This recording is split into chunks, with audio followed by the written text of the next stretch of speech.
Hey everybody, all of my good friends in Illinois, how are you? Okay, the information that's been posted, are you using it? The idea here is that a community builder who leads the heart of the community has certain competencies, and those competencies are a little bit different than they were in the past. And those competencies, to be instilled, have to be reinforced over a period of time. The specific competency that I'd like to address right now is delegation. Now, there is a video, a teaching, and there is a handout that goes along. And we talked about it in the time that we were together. Delegation. This idea that I have an effective tool in my toolkit to help you, help me, both understand what you will do, what I will do, and what is in between.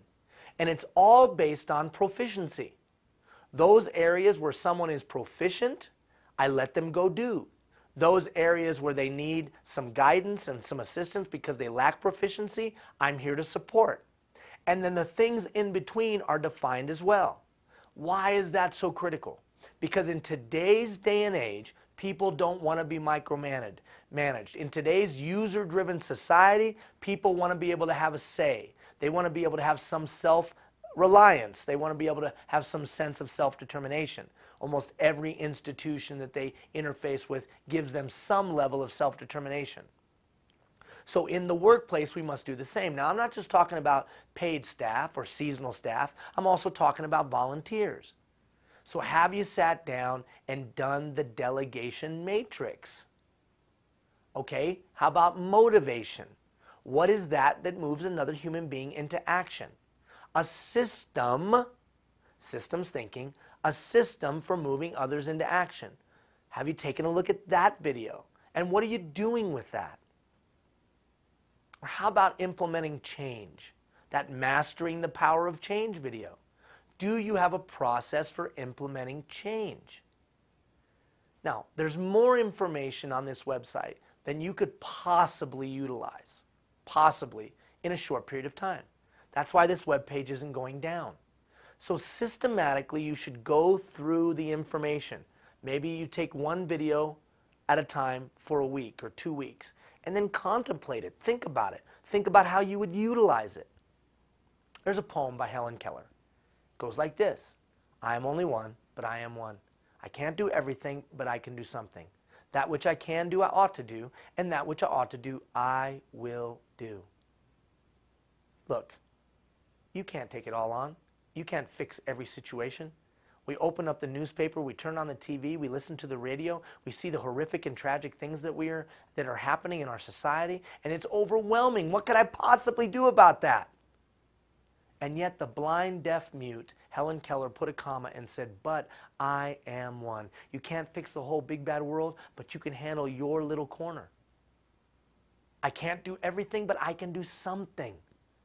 What's the one something you can do? What's the one something you could grab a hold of to make things a little bit better tomorrow than they were yesterday?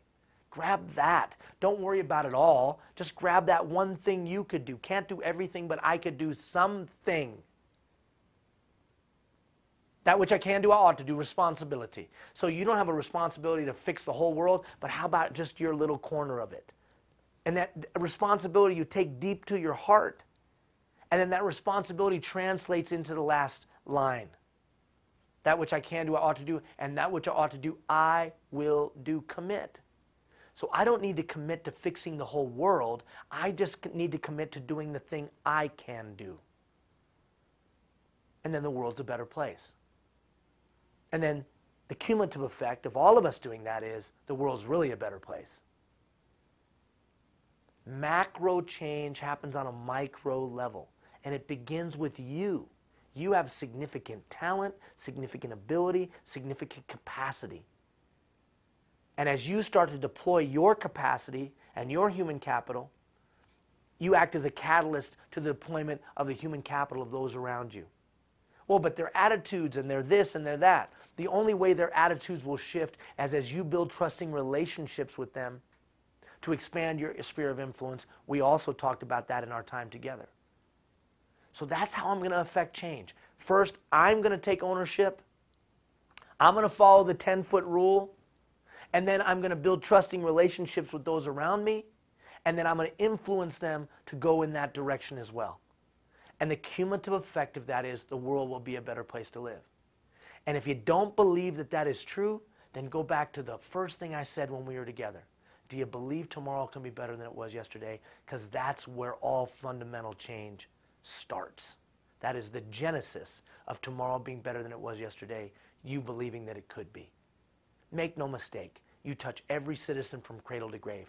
Make no mistake, you have the answers to today's challenges and problems.